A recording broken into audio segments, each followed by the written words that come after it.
This is Malik Legal Solicitors, your very own family solicitor. کا بہت بہت شکریہ. لاسٹ ویڈیو بھی آپ نے دیکھی تھی اور آپ کو ہم نے بتایا تھا کہ گورنمنٹ اس وقت جو قوانین چینج کر رہی ہے، گرین پارٹی نے کس طریقے سے اپنی جگہ بنائی، اور ریفارم کے جو لیڈر ہیں نائجل فراج وہ کیا کہہ رہے تھے. آج کے ہماری جو ٹاپک ہے، ہم کنگ چارلز نے انہوں نے آج اپنی ایک سپیچ دی. یہ بتائیں گے ملک صاحب ہمیں کہ ان کی جو ویژن ہے یا جو اس کو کس نظر سے دیکھتے ہیں، اور سیدھے چلیں گے ہم اپنے سوال کی جانب. ملک صاحب بہت بہت شکریہ. شکریہ لودھی صاحب، اور پھر ہمیں بلانے کا آپ کا بہت بہت شکریہ. اکثر آپ ہمیں بلا لیتے ہیں، اور جب بھی کوئی قانون پارلیمنٹ کا اوپننگ ہوتی ہے اس ملک میں، اور جو انہوں نے سوچا ہوتا نا کہ ہم نے ایکٹس لانے ہیں، قوانین چینجز کرنے ہیں، اس پہ وہ کنگ کہتا ہے ہاں یہ آپ نے کہا ہے تو یہ آپ نے کرنا ہے. یہ پہلی بات ہوتی ہے، اسے کہتے ہیں اوپننگ آف پارلیمنٹ. آج کنگ چارلز کی جو اسپیچ تھی نا، مینلی کنسرن جو اس نے کہا ہے وہ تھی کہ امیگریشن پالیسی نیا کیا آ رہی ہے اور کیوں آ رہی ہے. جو انہوں نے کہا ہے، انہوں نے یہ کہا ہے کہ یہاں جو اسائلم سیکرز ہیں وہ they are costing £4 billion a year because they're living in accommodations provided and the taxpayers are paying that. Right? وہ ابھی تو پچھلے سال میں 1 billion تو کٹ کیا انہوں نے، لیکن they want to cut that to more، کیونکہ اگر آپ یورپ پہ لے جائیں تو وہ اتنے ڈاؤن ہو چکے ہیں 29%، اور یہاں 74% اپ ہوئے. اچھا، اسائلم سیکر، یعنی وہ تو کہہ رہے تھے ہم کنٹرول کریں گے. یہی تو بات ہے، کنٹرول ہو نہیں رہا میرے جہاں تک نظر آ رہا ہے. کنٹرول یہ کس لیے نہیں ہو رہا؟ پہلے تو انہوں نے کہا کہ ہمارا جو آرٹیکل 8 ہے اٹس ویری سافٹ. اچھا، اس کو یہ لیجسلیشن جو نہیں لا رہے ہیں نا، اس نے اپروو کر دیا کہ وہ آپ چینجز لا دیں گے. اس کا مطلب اگر وہ چینجنگ آئی تو جو آرٹیکل 8 تھا، right to family right, right to fair and all that, یہ بھی چینجنگ آ جائے گی. کہ that they might have a new article 8 legislation, human rights جسے آپ کہتے ہیں. دوسری بات اس نے یہ کہی ہے کہ جو ایون فرسٹ ایئر ٹرائیبیونل ہے نا، یہ بھی شاید یہ چینج کر کے کوئی اپیل ٹرائیبیونل ہی اور بنا دے. اچھا، اور جن کو گورنمنٹ نے ڈپورٹ کرنا ہے نا، اس کو نو رائٹ آف اپیل بھی نہیں ہوگی، اور جن کا کوئی اپلیکیشن نہیں ہے ان کو رائٹ آف ڈپورٹیشن بھی ہو جائے گی. اچھا، تو یعنی کہ قانون آپ کی نظر میں سخت ہو جائے گا. دیکھیے، یہ آپ سخت کے کہہ رہے ہیں تو میرا خیال نہیں یہ سخت ہے، یہ امپلیمنٹ ہو رہا ہے. کہ جو لاسٹ ویک جب آپ نے کہا تھا کہ یہ کہہ رہے ہیں کہ ہم نے جی جو یہاں اسائلم سیکر ہے انہیں اسٹے نہیں دینا، یہ لار نہیں دینا، وہ بھی آ جائے گا اب. وہ بھی وہ کہتے ہیں اس پہ بھی بحث ہو آپ کہ یہ آنا چاہیے کہ نہیں آنا چاہیے. یہ جتنے بھی ایکٹ انہوں نے کہا تھا نا یہ بنانے ہیں، تو وہ پرنس چارلز نے کہا کہ یہ میری پارلیمنٹ کہہ رہی ہے اور اس پہ یہ میں کہتا ہوں کہ یہ بنا لیں آپ. اچھا، یعنی انہوں نے ایک سبمیشن دے دیے کہ ہونا چاہیے.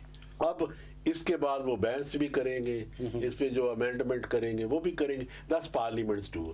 لیکن اکثر آج کا، کیونکہ آج آپ نے سنا ہے کہ میرا مطلب جیسے الیکشن بھی لاسٹ ویک ہو چکے ہیں، اور آپ نے دیکھا ہے کہ لوگوں کی جو توقع ہے نا ساری اس آن امیگریشن، کہ امیگریشن نے یہ کر دیا، امیگریشن نے وہ کر دیا. امیگریشن کی وجہ سے ہمارے ہاؤسنگ شارٹیج ہے، امیگریشن کی وجہ سے وہ کہتے ہیں کہ ہمارے ہاسپٹل اور نیشنل ہیلتھ سروس ڈاؤن ہے، امیگریشن کی وجہ سے ہماری ٹرانسپورٹ بھی ڈاؤن ہے.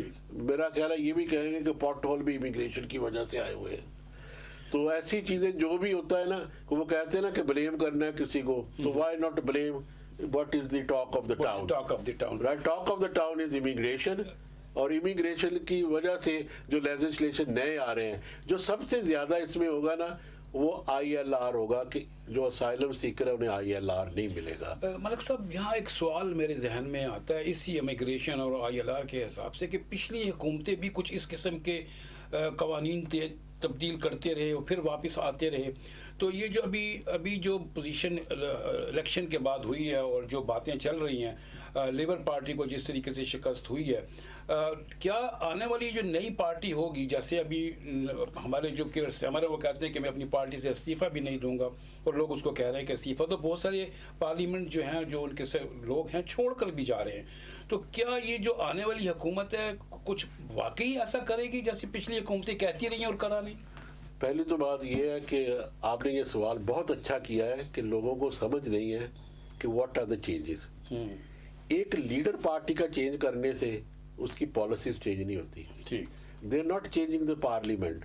یہ نہیں کہہ رہے کہ ہم ری الیکشن کرا دو. ہاں اگر کوئی اور کنٹری ہوتی تو شاید وہ کہتا ہے سناپ الیکشن ہی کرا دو. اگر میں تو ڈوبا ہوں سب کو ڈوب دینے دو. کیونکہ اگر جیسے آپ نے کہا کہ الیکشن یہ کاؤنسلر کے الیکشن تھے, this is not parliamentary election, this is local issues. تو لوکل ایشوز میں نا اتنا ہے بھی نہیں ہے, رائٹ. یہ تو اپنا وہ کہتے ہیں کہ جسے اپنی زبان میں کہہ لو کہ کسی نے اپنا غصہ اتار دیا پبلک نے کہ یہ ہمیں پالیسی نہیں اچھی لگتی ان کی. اس کا نقصان یہ ہوا ہے کہ جو ہمارا پریزنٹ پرائم منسٹر ہے کیئر سٹارمر, اس پہ یہ کہا کہ یہ ریزائن کرو تو یہ لوگ تمہاری پالیسیوں کو فالو نہیں کر رہے. لیکن let's think about it, policies are made by cabinets. تو کیبنٹ تو انہی کیبنٹ سے جو سب سے زیادہ آیا ہے, میرا مطلب ویسٹ اسٹریٹ وہی کہہ رہا ہے نا جس نے کہا ہے کہ میرا مطلب ہمارا کہ میرا مطلب یہ کو ہوگا, یہ فلانا ہوگا, یہ کہہ رہے. تو انہیں میں سے ایک چننا ہے لیڈر آپ نے. پھر اگر یہ الیکشن نہیں ہوں گے جو آپ الیکشن پہ جو ابھی کونسلز کے الیکشنز ہوئے ہیں یا پارٹی کا جو لیڈر چینج ہو جاتا ہے, آنے والے الیکشنز جو جنرل الیکشنز ہوں جو ہمارے ایم پی سلیکٹ ہوں گی, جو حکومت بنے گی, اس میں اس الیکشن کا کوئی افیکٹ نہیں ہوگا. دیکھیے یہ ٹاک اباؤٹ 2029. پہلی تو بات یہ ہے جو پالیسی امپلیمنٹ ہونی ہے, جیسے ہم نے پہلے کہا ہے کہ آج جو اس نے پالیسی کہی ہے کہ وہ ہم we want piece in the world, ہم یہ ہیں, ہم اپنی ڈیفینس پہ بھی زیادہ کریں گے. ہی سیٹ آل دیٹ ٹوڈے. یہ تو پالیسیاں بنے گی نا اب جو انہوں نے پہلے کہی ہے. اگر یہ پارلیمنٹ رہی تو یہ پالیسی تو یہی رہنی ہے نا, رائٹ. تو آپ یہ کہتے ہیں کہ نیکسٹ الیکشن میں وہ کہتے ہیں ہمارا لیڈر ایسا ہو کہ دنیا اسے لائک کرے. That's what they're trying to do. This is what they wanted. But میرا ہے کہ یہ جو 3 سال ابھی جو ہماری پریزنٹ حکومت ہے اس کو 3 سال ملیں گے الیکشن سے پہلے.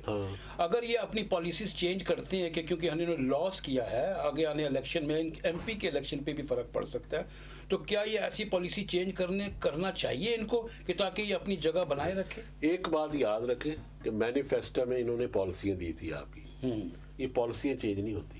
اچھا نہیں ہوتی. لیبر کی پالیسی وہی رہے گی ٹھیک ہے جو مینیفیسٹو میں ہے جو میرا تو سخت کریں گے. لیکن دیکھیں میرا مطلب چینج دیئر ایکٹس کہ یہ جیسے امیگریشن ایکٹ ہے, رائٹ, ایسے کوئی میرا مطلب دوسرا بھی لے آئیں گے, جیسے انہوں کو ڈیفینس کا ایکٹ ہے وہ بھی زیادہ کر دیں گے. They can do all that. لیکن پالیسی تو لیبر پالیسی سی ہے نا, وہی ہے نا سوشلزم اگر آپ نے سوچا جائے. اسی لیے جب ٹونی بلیئر آتا وہ کہتے تھے اس کی پالیسی جو تھی اٹ واز اے نیو کنسرویٹو. صحیح, یہ ٹوری کی کہتے تھے نا. اسی کی جو ہے نا, جیسے کہ اپنے جیمی کاربن کو کیوں نہیں آنے دیا, he was a far left, right. اس کی جو پالیسی ہے لیبر کی نا, یہ پالیسیاں تو یہی رہے گی نا. لیکن میرا تو what they need is a charismatic leader. آج کی خبر یہ ہے نائجل فراج کی, جو اس نے 5 ملین پاؤنڈ ڈکلیئر ہی نہیں, وہ کہتا ہے میرا پرسنل یوز ہے کسی کے لیے. وہ ہے کسی نے دیا ہوا ہے اس کو, وہ ڈکلیئر کرنا چاہیے تھا. اگر تو وہ پالیسی کے لحاظ سے تو یہ بنتا ہے unless he gets away with it. میرا مطلب یہ تو پوری ٹرائی کریں گے. He might not even be an MP. He might have to resign. Nigel Faraj because it's that's deception. بڑی زبردست قسم کی یہ نیوز آپ تک پہنچی ہے جی. نائجل فراج کے اوپر جو کئی ملین کے 5 ملین پاؤنڈ کا جو ایک ایشو بن رہا ہے, دیکھتے ہیں کہ اس کو وہ کس طریقے سے ڈیفینڈ کرتے ہیں. دوسرا رہا آنے والے الیکشنز جو ہے 3 سال کے بعد لیبر کچھ اچھے کام کر لیتی ہے تو کیا عوام کے جو سوچنے کا ابھی انداز انہوں نے رد کر دیا لیبر کو اور دوسری پارٹیاں آ گئی ہیں, تو یہ واپس اپنی جگہ بنا سکتے ہیں کونسل میں؟ دیکھیے لوز کرنے کو تو بہت کچھ لوز بھی ہو سکتا ہے. میرا تو ڈیپینڈس آن دا سچویشن. آج کل میرا مطلب جیسے نا آپ کو میں نے ابھی کہا ہے ریفارم بھی there might be lot of votes gainers. لیکن as a parliament مجھے لگتا ہے کہ یہ گرین آگے زیادہ آ جائے گی. اچھا آج کے دور پہ جی آج کے حساب سے نا ریفارم بھی, کیونکہ جو ان سے کنسرویٹو کا جو ٹرو کنسرویٹو ہے نا وہ بھی میرا مطلب وہ جو ناراض ہو گیا ہے وہ تو ریفارم کو ووٹ دے دے گا. بالکل. لیکن جو لیبر کا ناراض ہوا ہے وہ کس کو ووٹ دے گا؟ وہ ریفارم کو تو ووٹ نہیں دے گا, وہ ڈیفینیٹلی گرین پارٹی کو دے گا. ہاں اچھی اسیسمنٹ ہے. آپ کے سوالوں کے جواب ہم ضرور دیتے ہیں. کوئی آپ کا سوال ہے ہمیں کمنٹ میں بھی بھیج سکتے ہیں, لیکن کمنٹ میں سوال لکھنے کے لیے ایسا کیجئے کہ آپ کی کوئی ایسی چیز وہاں لیک نہ ہو، کیونکہ کمنٹس ہر شخص پڑھتا ہے. بہتر یہ ہوگا کہ آپ ہمیں ای میل سے یا ٹیلی فون نمبر بھی آپ کو میں دوبارہ بتا دیتا ہوں. ہمارا نمبر ہے 0161 795 6217. جی لکھ لیجئے، میں آپ کو آہستہ سے پھر بتا دیتا ہوں. 0161 یعنی 0161 795 6217. لکھ لیا؟ بہت شکریہ. آپ اس پہ فون بھی کر سکتے ہیں، ای میل بھی کر سکتے ہیں.